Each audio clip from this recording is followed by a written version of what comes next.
It's time for the Thyworm Weekly Roundup with my curated news and personal gaming endeavors. Are you enjoying these? Consider subscribing. Children of Morta released a free content patch with the Shrine of Challenge. This is all according to the previously released roadmap. Hard mode is implemented, increasing enemy damage and HP, but also the experience you're getting. 2 new enemies got added. The UI got overhauled a bit, 18 new items got added, and there were some balancing changes. This is an amazing game, guys. Beautiful indie dev studio as well, some very friendly consumer practices, and I would recommend this little gem to anyone. Stoneshard released into early access and they presented the roadmap. The next big update is already planned for March, called Troll Slayer. It has a new boss, a troll, mini quests, new skill trees and a new dungeon type, Catacombs. The rest of 2020 also has a bunch of features such as improved dungeon generation, a reputation system, reworked AI, save slots and an expanded contract system. It's promising, although 2020 is basically the rest of the year, so at some point a bit more clarity on when we can expect what would be great. For now, it's plenty of information,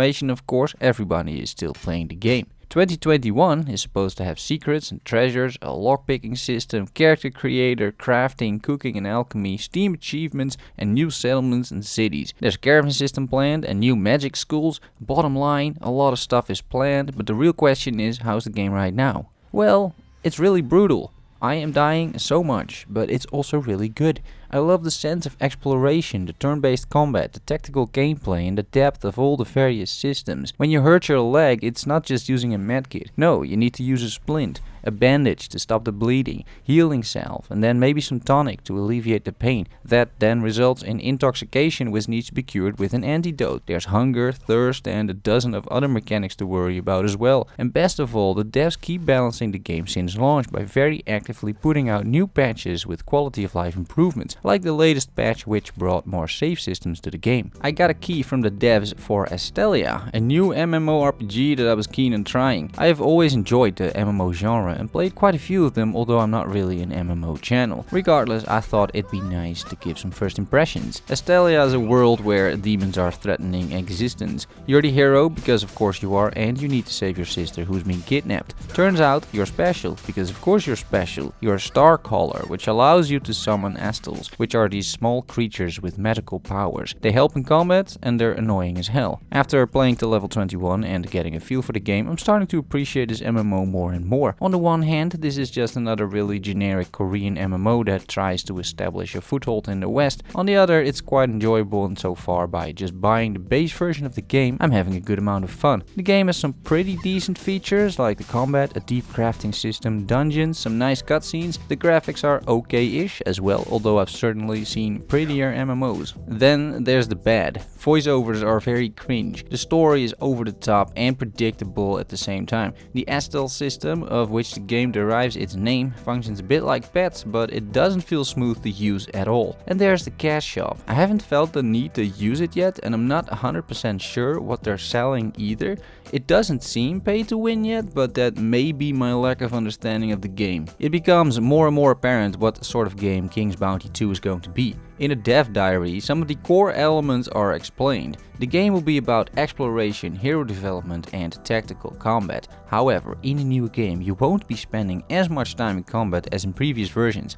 Devs expect you to be in combat about 1/3 of the time. I think that's a good change because there was a lot of combat in previous games, and it is the element that, to me at least, becomes boring at the later stages of the game. Another very interesting change is a focus on third-person view. Previous games were mostly played top-down. It works well, it gives an overview of the surroundings and you could swap the camera to see hidden loot. For the sequel, the devs decided to focus on third person to make the experience more immersive. This could work, but it could also backfire, because this changes the game completely really, because now you have to think about third person action elements like solving puzzles. I'm curious if they can pull this off. It's a daring move for sure. They introduced an alignment system, which are dispositions your hero can have: strength, finesse, anarchy and order. Should be pretty self-explanatory and could be fun in questing and maybe even in determining which troops can join you. Combat is still largely the same as in the original, with a hexagon-style battleground and turn-based combat. However, the number of soldiers in a unit has been reduced dramatically. In the original game, it wasn't uncommon to have thousands of members within a unit. As long as you could resupply those units on the map, which you usually could,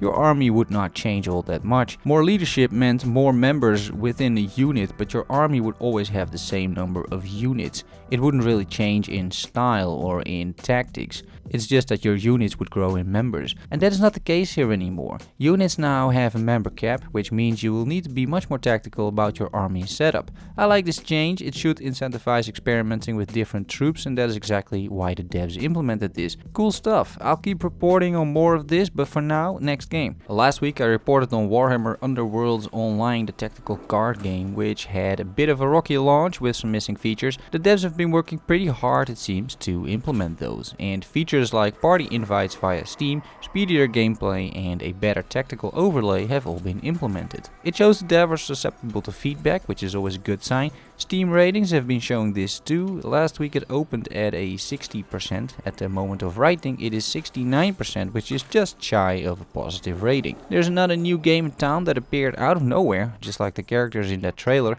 We're looking at Corruption 2029, an Epic Game Store exclusive, which explains the like ratio on the trailer. Politics aside though, the game looks generic but also promising because it's made by the guys and girls that created Mutant Year Zero Road to Eden, which was a very enjoyable game. Some personal updates. I've been playing quite a bit of Last Epoch, still enjoying that patch so much. And if you guys are interested, there is a Last Epoch challenge going on right now, organized by I Do Damage, an upcoming YouTuber who also covers action RPGs. It's a solo self-found hardcore challenge with the community. It's pretty fun. All the rules are in the Discord of I Do Damage, which I will link down below. I also had a chance to play the new patch 1.3 of Sanctum Breach, which I found to be a big upgrade from the previous version. It's impressive what Sam Keats did, and it shows a lot of promise for the future. Last but not least, this Wednesday I will be traveling to India for work for 1.5 weeks. That means there won't be a weekly roundup next week, and most likely no other videos either. And that's all I have for you this week. Follow me on Twitter. Thanks so much for watching, and I will see you all in 2 weeks. Bye bye.